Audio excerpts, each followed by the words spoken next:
Okay, folks, let's fix ALPHACORE number 1. Today we're going to be looking at how to over-nitpick. And before I begin, I want to say that a lot of people have been complaining about the sound of my videos. And I want people to know that for this video, I have turned off the noise suppression feature of my streaming software.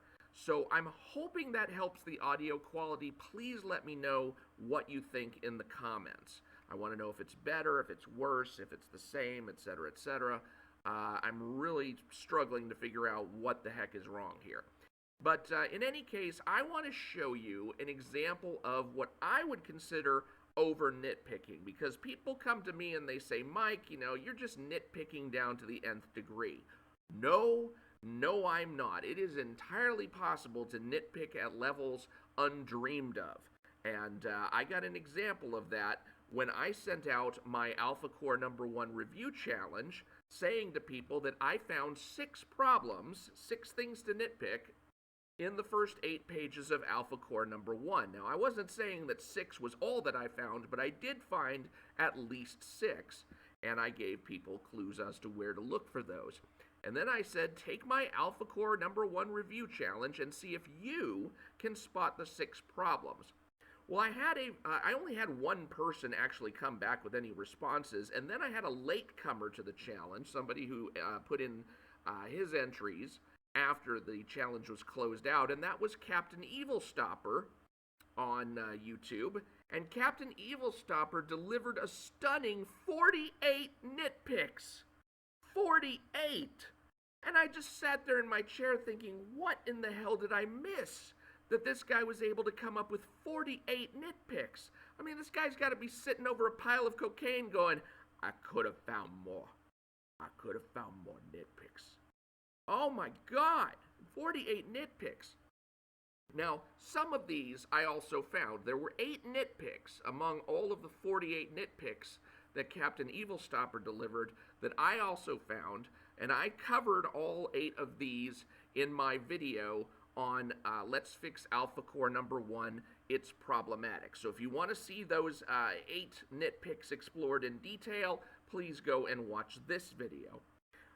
But I'm going to cover the 40 other nitpicks that Captain Evilstopper delivered, and I'm going to basically critique these nitpicks, because I want to show people that there is some level of discretion that you have to exercise in delivering nitpicks, and that is, you have to not be able to explain it away yourself. And there's a lot of ways that you can explain away these nitpicks, and then there are some that are of such a quality that it's like, look, this just doesn't make any sense. But let's go over Captain Evilstopper's 40 nitpicks and see if there's any among those that I actually think are valid and would have delivered myself if I had caught them. So starting with the splash page, I'm not exactly sure why we're starting with the splash page, but we are. Captain Evilstopper says the splash page has nothing to do with the story contained in the book. Well, it doesn't have to. I mean, the splash page, the only function that the splash page serves is to give us a little taste of action, to give us a little introduction to the characters so that we know what to expect. And by the way, this splash page would make an excellent cover. If there is ever a creator's edition of ALPHACORE number 1, the way that there was a creator's edition of ISOM number 1 with the Santuan cover, this would be a great cover for that. But that's all that this really is. This is not like a second cover.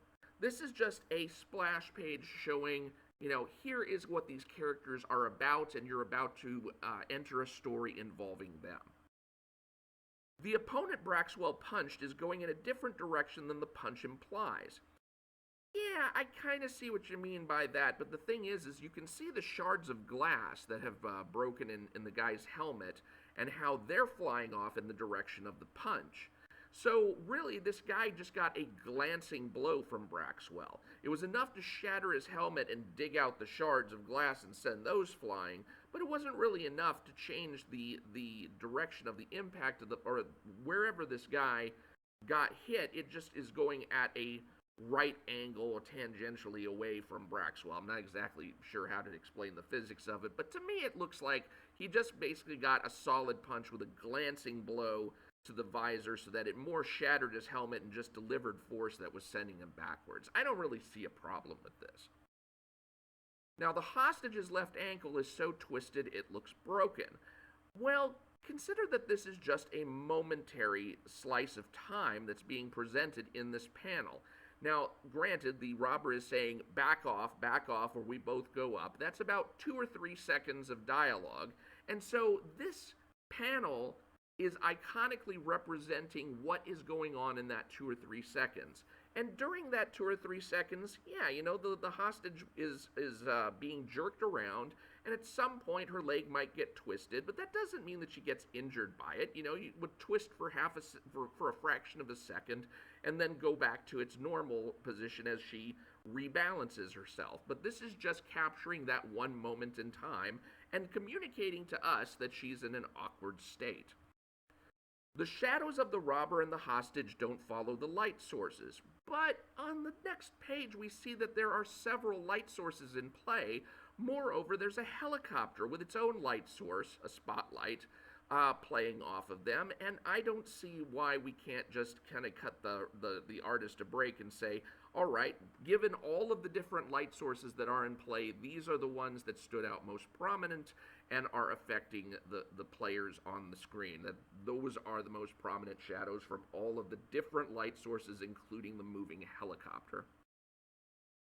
Now the complaints of Captain Evilstopper here are this scene didn't need a double-page spread, and the lens flares from the flashing police lights are annoying. And on one hand, I understand what you mean. It really didn't need a double-page spread. This all could have been like the first half of the next page. But this does give Joe Bennett an opportunity to show the police in all their glory. You know, it's an impressive array of firepower that they have brought to bear on this bank robbery, and Joe Bennett doesn't have to compress all that down onto one page. And I think that we benefit from that, and even from the lens flares, in the fact that when you include the lens flares, it kind of gives it that J.J. Abrams cinematic movie feel, where you've got, you know, motion, and you've got rotation, and you've got just a feeling like you're in a theater watching the comic now. And I like the way that this technique immerses you in the book some. So can't really complain about this. I do think it is a little bit wasteful story-wise.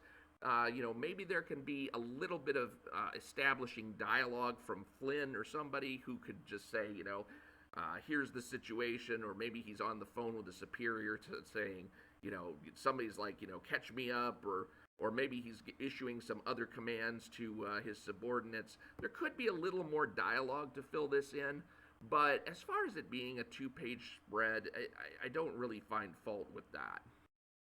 The helicopter is missing a tail rotor, and it's so low it had kicked up wind. That depends on the level of technology that the Rippaverse is playing at. Remember, in ISOM number 2, we saw that Gooding is capable of building flying robots. We have no idea what the technological advancement of the Rippaverse is. This could be, you know, the fact that they've actually been through a war, maybe a secessionist war, if Texas broke away from the United States for some reason. That's something that might be established in ISOM number 2, it might not. It might also be on the document cards, but I don't have those. But the helicopter technology, perhaps they have retrofitted extra-dimensional technology, interstellar technology, something that's been retrofitted into a normal helicopter so that it's able to fly without a tail rotor and without actually the main rotor. We don't actually see the main rotor spinning up there, so maybe it's not. And that's why there's no wind being kicked up. So we really don't know what the technology of this world is. It's a little bit of an issue that we're, you know, 3 comics into the Rippaverse, and we really don't know what all is the Rippaverse in terms of its technological advancement. But again, we were told it was going to be a gradual unfolding, and this may be part of that unfolding. The police are decked out with overpowered gear better fit for SWAT. Well, In the Rippaverse, how do you know that in a world of accepts, you don't need all of the police to be SWAT? I mean, you don't know that. So, again, it's a matter of we're just being introduced to the context here. We cannot assume that everything in the Rippaverse is one-to-one with our world. In this little bit of dialogue, Flynn says, drop the gun, release the woman, and we'll talk. And Captain Evilstopper asks, shouldn't the cop prioritize release the woman over drop the gun? I would say no. The most important thing to the cops is to neutralize the threat. And one of the things that makes the bank robber the threat is not the hostage, but the gun. So long as he's got the gun, he could fire off a shot at one of them and kill one of them. Or he could fire the gun and shoot the hostage. So it's really the gun that's the problem here, not the fact that he's got a hostage. And so his saying drop the gun first, that seems normal.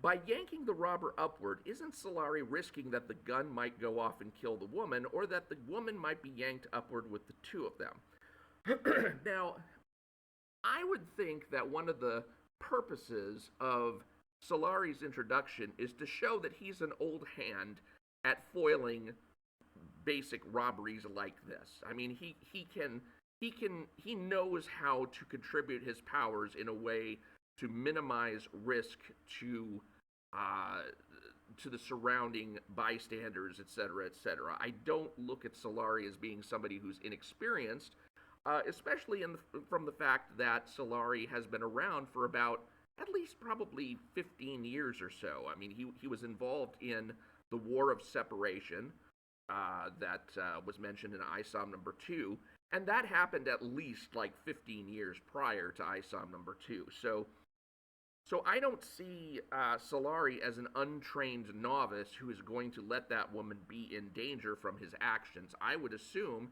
that Solari, removes the assailant's arms from around the woman first and then flies up with the assailant. Why doesn't the robber drop the gun on getting yanked? I would presume it's because the robber's probably got a death grip on that gun. He knows it's the only thing that really makes him something dangerous to the police and keeps him at bay. Solari's closed left fist makes it look like he's about to punch the robber. Well, if somebody's shooting you with rounds that hurt, you'd probably want to punch the guy too. I mean, that could just be a reflexive move on Solari's part where he's reacting to the pain. I mean, you do see how his arm gets hit at one point. And he's just really wishing he could knock the robber's block off. Of course, he knows that'd probably kill the guy. Solari yanks the robber up by the vest strap, but on the next page the strap breaks. I don't think it's necessarily true that on the next page the strap breaks. I think that Solari may actually be unbuckling the straps on the robber's bomb vest at super speed. Solari's cape is penetrated by the bullets, but his suit is unaffected by them. Now this is a conceit that was actually introduced all the way back in 1986 with John Byrne's handling of Superman. When John Byrne took over Superman, one of the things that he wanted to do was be able to draw Superman's cape in tatters. That previously wasn't possible because his under the old lore of the DC Comics universe, Superman's cape and his costume were woven out of the indestructible Kryptonian threads that of his baby blankets that he was sent to Earth in. Now, in the new DC universe that was created after Crisis on Infinite Earths, this is just normal Earth fabric. So John Byrne needed a way to be able to say that when Superman experiences some sort of trauma, as in an explosion or something like that, then he needs to be able to show that he's taken battle damage in some way, shape, or form. And one way Byrne thought he could do that is to be able to destroy his cape as needed. And so what he came up with was a rule that Superman's invulnerability was not really a product of the durability of his skin or his flesh, but rather it was the function of an aura that was generated by his body, by his solar-powered cells. And this aura of invulnerability is basically a force field that covers not just him, but anything that's close up against his skin. And so his costume will remain intact if he gets assaulted, but his cape can get tattered if, for some reason, he suffers extreme damage or is in an explosion or something like that. So, yeah, in the case of Superman, Superman would also wind up with bullet holes in his cape, same as Solari does. So it seems that Superman has invulnerability in the same way that Solari does, or, the other way around, and there's a kind of force field that is generated around Solari that takes care of anything close up to him, but his cape is fair game. It's weird that Solari tells the robber the bullets hurt. It is a little bit weird, but considering that Solari's been around for about 15 years and people know about him and have probably learned a lot about his powers, and he's probably given interviews and such, this is probably something that most people know, and Solari just is cluing the guy in on something he could have looked up on Wikipedia if he'd wanted to.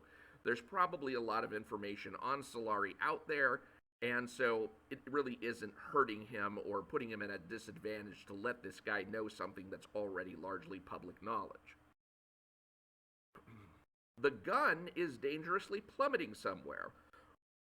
Excuse me.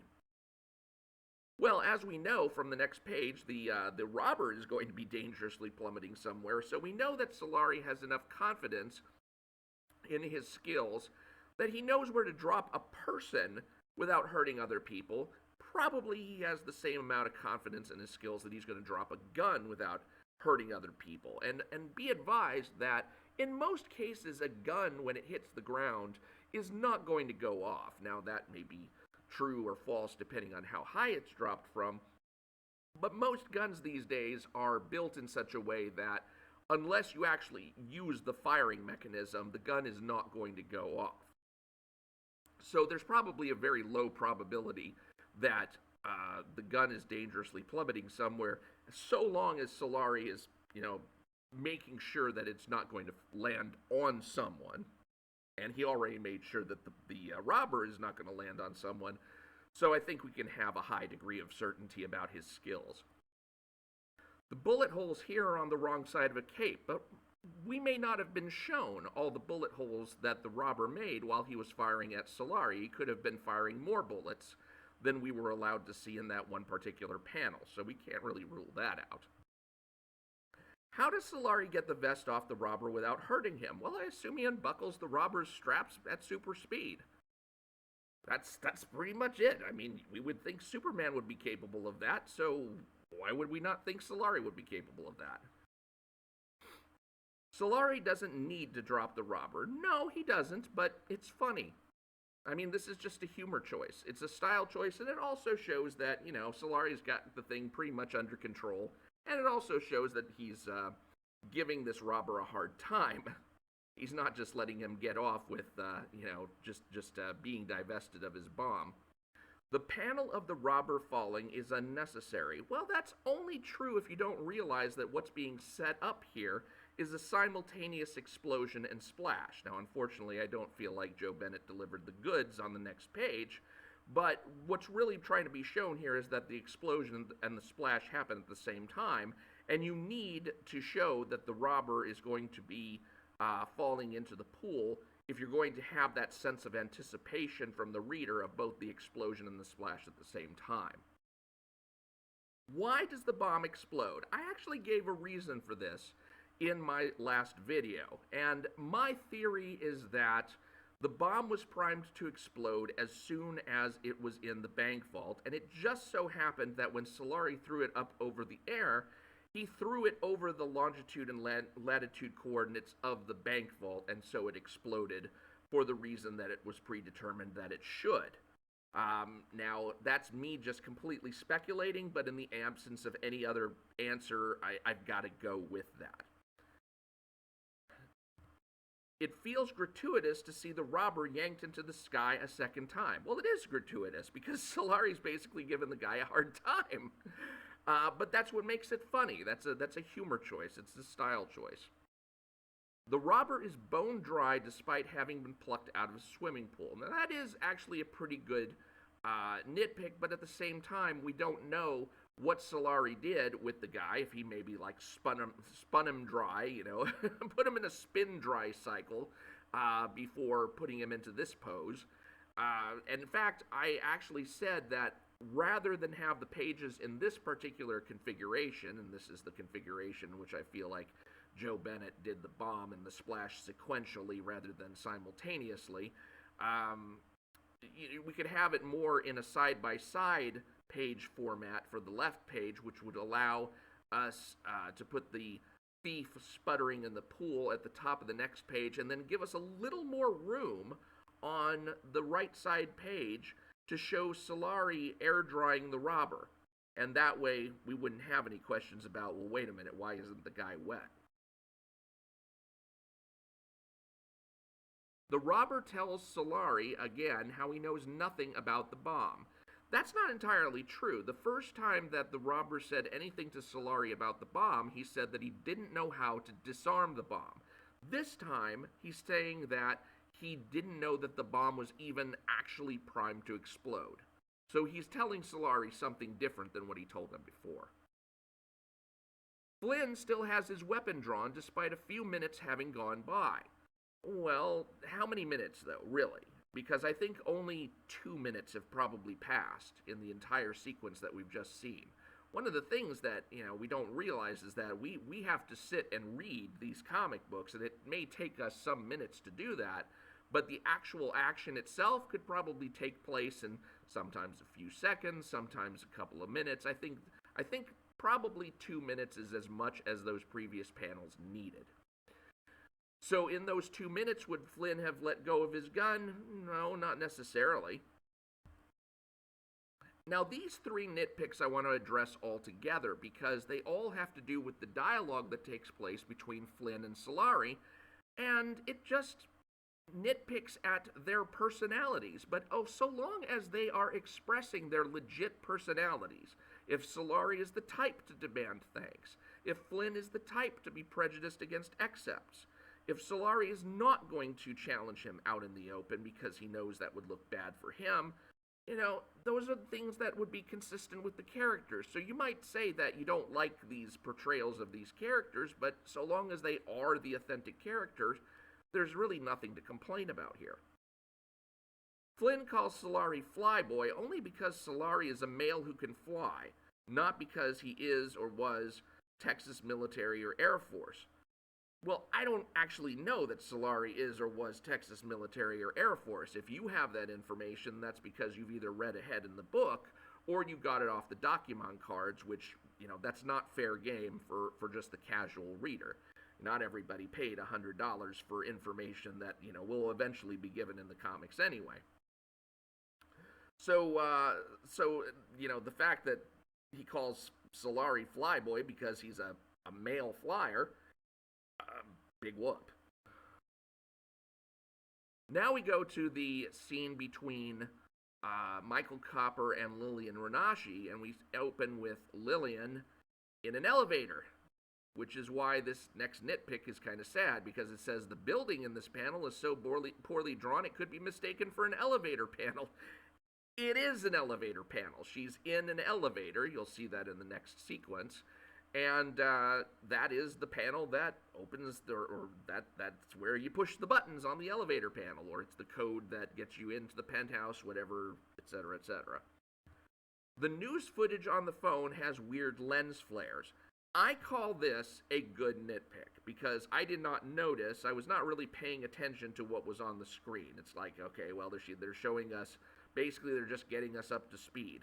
But it is weird when you look at the pattern of lines, the cross-hatchings that you see there. I mean, for one thing, they're not colored. They're not red and blue like the previous cross-hatchings are. And when you see how the light, falls across the one person's neck here especially, and then it doesn't cross across the person's head, it's like, what the heck are these lines anyway? It's not really clear what this cross-hatching of white lines is supposed to be. So this is the one good nitpick that I'm calling out, because it actually adds something that I think I did not see before, and is something that I probably should have raised or would have raised had I seen it. It's unclear where this room is, and it is kind of unclear at first until you realize that if you look over here, you'll see handles of what going down into a swimming pool. And what that tells us is that this, where Michael and Lillian are right now, is on around one of these hotel pools. Now, maybe it's a personal penthouse pool, or maybe it's something that's public, just as this one is. But it's one of these rooftop pools where you have a swimming pool and you have some lounge chairs and umbrellas around the area. So this is basically where Michael and Lillian are right now. That parking garage there is insanely tall. Yes, it is. However, I have seen buildings here in Texas where you have parking garage built directly in contact with the office building that the parking garage is supplying with parking. For example, there is a hospital near me that is 6 stories tall, and that hospital, for each of the 6 stories of the hospital, there is a parking garage attached to it that has 6 stories of parking. So it could be that this is just a very tall building that has parking attached. Lillian does not look as she did in ISOM number 1. I gotta disagree with this. She's not that far off from how she looked. Michael Copper, definitely far off. I mean, he's got a different hairstyle, and when you look at him up close in this and other scenes, he really doesn't match the character that we were first exposed to. But Lillian, I mean, really, when you look at her, you think, okay, Asian woman with dark hair and purple highlights at the ends of the hair. I mean, big whoop. Now, another complaint is that Lillian's purple highlights come and go. However, this is the only panel in which her highlights don't appear. You can see that there's some covering above her, so maybe the sun is just not hitting her highlights and setting them off. And moreover, this is not really something that is going to confuse the reader. The reader is not going to look at her, and considering that she's in the same dress that she was wearing in the previous panel, and get confused about who this character is. That's one of the things, when you're dealing with coloring errors, you need to just focus on some of them are just bound to happen, and you need to focus on the coloring errors that confuse the reader. For example, in ISOM number 1, famously, we have a pickup truck that is blue up in the upper right, and then you have a kid get into another blue pickup truck, but does that mean it's the same pickup truck? Well, it turns out it's not, and that pickup truck is actually not the right color. That's Sam's pickup truck, and Sam's truck is of a green, well, like a dark greenish brown or something like that. We see more of it in ISOM number 2, but we also see some of it in ISOM number 1 later in the book. But because this truck is improperly colored, we think that the kid just got into the truck that the guy in the top panel is driving away in, and that's not the case. So there's confusion here that's introduced by the coloring error that needs to be cleared up. Same thing with ISOM number 2. You have 4 people arrive to help Avery with the fire that is broken out on his ranch. And only one of them is wearing a light-colored hat, and yet, later in the scene, we see somebody else in a light-colored hat, but it's not the same guy. That guy doesn't have isn't gray-haired, and with a beard. So, who is it? Well, it's just a coloring error, but it makes it look as though some additional 5th guy has arrived while we weren't looking. It's a confusing thing. Those are the kinds of coloring errors that you really want to deal with. So in the last panel, Solari's Superman-esque flight pose isn't directly pointed at the hangar. Well, come on, watch the Christopher Reeve movie and you'll see that Superman is not always pointing in the direction that he's at first intending to go. Sometimes he flies in an arc toward where he's actually aiming at. This is not a big deal. The base is too high. Based on what? I mean, we have no idea of the technology level. We have no idea what the threats are that this base was designed to combat. On what basis are you judging how high the base should be? The base is too big to house only 3 ALPHACORE officers and cover 1 city. Well, I would assume that ALPHACORE is not going to consist just of those 3 officers. Moreover, even those 3 officers are going to have a support staff, which is something that was evidenced from the animated trailer. So I don't really understand why you would make the assumption that, well, unless you haven't seen the animated trailer, which, is a good point, but why you'd make the assumption necessarily that 3 ALPHACORE officers are all that's going to be on that base. I mean, why don't we just assume if we're going to come in that ignorant, why don't we just assume that this base is Solaris and Solaris alone, and maybe Braxwell and Ingrid are off at other bases in the sky? We don't know anything like that. So there's no reason to judge the size of it as being inappropriate for 3 ALPHACORE officers, or the fact that it covers all of Florismark. That's, Florismark's a big city, and you're going to point that out in a couple nitpicks anyway. How much does this base cost to maintain, and who's paying for it? Well, who paid for the Justice League satellite? I don't know. Nobody's. That information is not something that we need to know. We don't know what products Avery Silman has on his ranch. I mean, I think there's some meat or some cattle or something like that. Definitely horses, but we don't know really the basis of his business, and we don't need to know. This is another case where we have certain, financial questions about, wow, I wonder how much that base costs and stuff. But the fact that we don't know, that's not a valid question to raise. At this point, we'll either be told in time or we won't, and we'll just make our assumptions as we go. The city is so large, it experiences afternoon and evening at once. Well, I hate to break it to you, but the sun does set, and that dividing line between day and night has to fall somewhere, so I assume that there's going to be a gradation at some point across the city of where it's day versus night, and how things shape up, or how the brightness dims across the city as the sun goes down. So I gotta tell you, I mean, that one's just odd. So Captain Evilstopper realized that you delivered 40 new nitpicks, things that I did not raise to anyone's attention. But among all those 40 new nitpicks, you had one good nitpick. I mean, dude, lay off the caffeine. Stop using crack.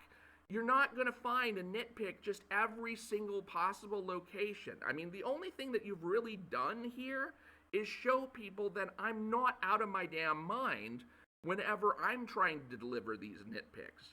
These are what I'm trying to do is deliver nitpicks that that are going to be real roadblocks in the reader's way. And if you are wired that tightly that every one of those things actually tripped your trigger, yeah, the nitpicking business might not be for you. I just want to do the things that will allow me to go through the comic and read through at a constant rate without having to ask questions or be annoyed. And so that's what I'm trying to bring to the table. And if every single little thing annoys you, then my goodness, that's going to be a problem in reading just about any comic. So anyway, it may be just a matter of intensity. I think I'm bringing a reasonable amount of intensity to the scrutiny I'm giving, comics like ISOM, comics like ALPHACORE, and I think a lot of the stuff, I think the overwhelming majority of the stuff that you brought up, because let's be fair, you did also have the 8 nitpicks that you and I had in common.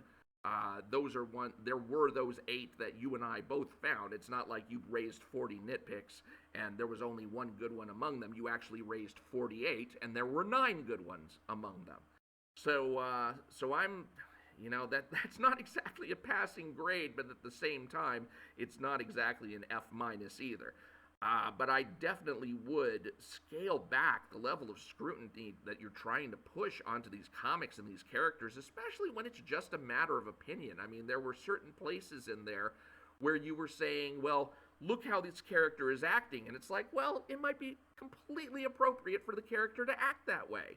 You don't know. You're not writing these characters, and you didn't make these characters. So assuming that Chuck Dixon is following the script or following the character templates that Eric July delivered to him, then, maybe these characters just aren't for you. But don't act like he's wrong, or that there was something that, until we have something to compare against and say, all right, this is how the book could have been better.